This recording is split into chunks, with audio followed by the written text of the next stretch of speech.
प्रिय मित्रों, दर्शकों तथा मेरी पुस्तकों के पाठकों, अरस्तु पर मैं काम करूंगा और अरस्तु के दास्ता संबंधी सिद्धांत की यहाँ चर्चा संक्षिप्त रूप में अपेक्षित है।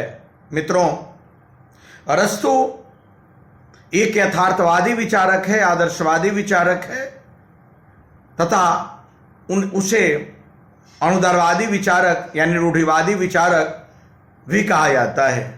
अरस्तु को रूढ़िवादी कहने के पीछे उसकी नागरिकता, परिवार और क्रांति विषयक सिद्धांत भी है, लेकिन दास्ता संबंधी सिद्धांत के परिप्रेक्ष्य में उसकी रूढ़िवादिता स्पष्ट रूप में परिलक्षित होती है। अरस्तु चूंकि दास या दास्ता का समर्थन करता है और वह विचारक जो दास प्रथा या दास्ता का समर्थन करे उसे प्रगतिशील नहीं कहा जाएगा, रूढ़िवादी कहा जाएगा। और अरस्तु एक रूढ़िवादी राजनीतिक दार्शनिक है। अरस्तु के द्वारा अपनी महत्वपूर्ण पुस्तक पॉलिटिक्स के प्रथम अध्याय में जहां वह राज्य की सिद्धांत की चर्चा करता है, वहीं पर दास्ता की चर्चा की जाती है। और अरस्तु कहता है कि दास्ता सामाजिक व्यवस्था के लिए अनिवार्य है, और न केवल सामाजिक व्यवस्था बल्कि राजनीतिक व्यवस्था के लिए भी अनिवार्य है। अरस्तु का यह कहना है कि दास्ता सामाजिक जीवन में जो चला रहा है, यदि उसकी छेड़छाड़ किया जाए, उसे समाप्त किया जाए, तो हमारी जो सामाजिक राजनीतिक व्यवस्था है वह ध्वस्त हो जाएंगी और यह सही नहीं है। इसलिए दास्ता बरकरार रहनी चाहिए। कहना नहीं होगा कि दास्ता होमर के समय से यूनान में चली आ रही थी और अरस्तु ने भी उसका समर्थन किया। इसलिए यहाँ पर अरस्तु यथार्थवादी प्रतीत होता है, क्योंकि समाज के यथार्थ को देखते हुए दास्ता का उसने समर्थन किया, लेकिन है तो अनुदारवादी रूढ़िवादी व्यवस्था, इसलिए रूढ़िवादी भी है। अरस्तु कहते हैं कि दास संपत्ति का एक उपकरण है। संपत्ति के दो प्रकार हैं, सजीव संपत्ति, निर्जीव संपत्ति। और अरस्तु ने दास दासियों को सजीव संपत्ति माना है और संपत्ति का उपकरण मानना है। उनका कहना है कि दास वह नहीं जो स्वामी के कल कारखाने में काम करे, दास वह है जो स्वामी के साथ रहकर उनके घरेलू कार्यों में सहयोग करता है। और चूंकि स्वामी के घरेलू कार्य के निष्पादन में दास दासियों का सहयोग होता है और उस स्थिति में स्वामी को अवकाश मिलता है, और जब स्वामी को अवकाश मिलता है तो उस अवकाश में स्वामी के व्यक्तित्व का विकास होता है। वह दर्शन का अध्ययन करता है और दर्शन के अध्ययन करके वह राजनीतिक जैसे सद्गुण और निपुण कार्यों को संपन्न करता है, जिसे पूरा समाज लाभान्वित होता है। इसलिए दास्ता जो है समाज और राजनीतिक व्यवस्था की अनिवार्य बुनियाद और आधार है। अरस्तु ने कहा है कि यह दास या दासी दो प्रकार के होंगे। एक दास जो होगा वह प्राकृतिक दास होगा और दूसरा कानूनी दास या दासी होगा। प्राकृतिक दास जो जन्म से ही प्रकृति ने बनाया है। अरस्तु जैसा जीव विज्ञान का जनक भी यह कहता है कि प्रकृति ने सबको समान नहीं बनाया है। असमानता तो जो प्राकृतिक नियम है, और शरीर और आत्मा, पुरुष स्त्री, मानव और पशु, यह सब असमान है और मानव में भी असमानता है। सभी विवेक से एक समान नहीं होते। अरस्तु कहते हैं कि जो शरीर से सशक्त होता है वह दिमाग से कमजोर होता है, और जो शरीर से सशक्त और मजबूत जन्म लिया है वह प्राकृतिक दास है, और प्राकृतिक नियमों के अनुसार उसको चाहिए कि दूसरे की सेवा में काम करे। ऐसे लोगों को ही अरस्तु ने प्राकृतिक दास कहा है। फिर कानूनी दास।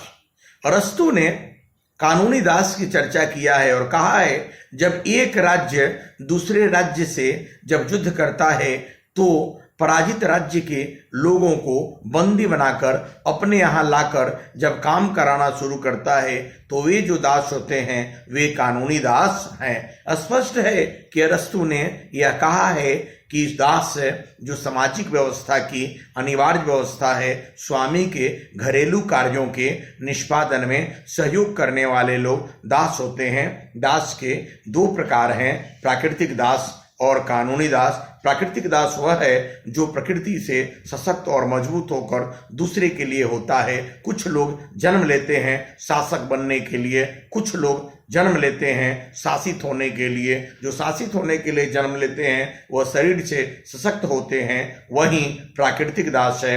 और अरस्तु ने प्राकृतिक दासता का समर्थन किया है। फिर कहते हैं कि एक राज्य जब दूसरे राज्य से युद्ध करता है और युद्ध में जो बंदी बना लेता है तो बंदी बनाए गए लोगों को अपने यहां ले आकर दास बना देता है, और यह कानूनी दास है। अरस्तु ने दो प्रकार की दासता की बात कही है। मैं स्पष्ट कर दूं कि अरस्तु के द्वारा दासता और कानूनी दासता की चर्चा की गई है, लेकिन क्या यूनान के लोगों को यदि दूसरा कोई बंदी बनाकर ले जाए तो दास बनाया जा सकता है? अरस्तु वहां मौन है।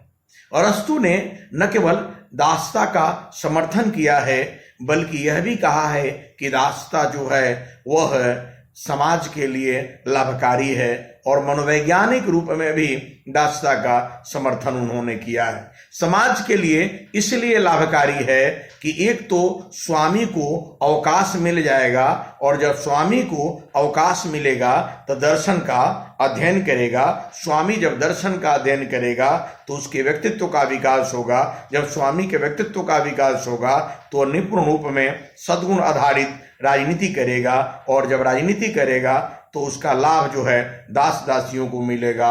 और दूसरी तरफ अरस्तु ने यह भी कहा है कि यह दो तरफा लाभ इसलिए भी है क्योंकि जब दास दासियां स्वामी के सानिध्य में जब रहेंगे तो उनके व्यक्तित्व में सुधार होगा, विकास होगा। स्पष्ट है कि अरस्तु ने दासता को एक लाभकारी और दोहरे अर्थ में लाभकारी व्यवस्था बताया है।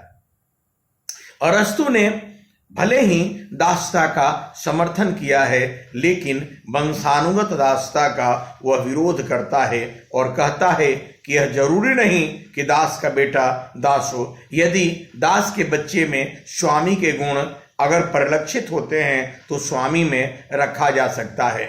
स्पष्ट है कि एक तरफ अरस्तु ने दासता का समर्थन किया, लेकिन आंशिक रूप में ही सही वह वंशानुगत दासता का विरोध, सुधार करने की बात करता है, अब वंशानुगत दासता को स्वीकार नहीं करता। मैं यहां बता दूं कि अरस्तु जैसा विचारक जो अनुदारवादी विचार देते हुए दासता का समर्थन करता है, वह क्यों वंशानुगत दासता का विरोध करता है?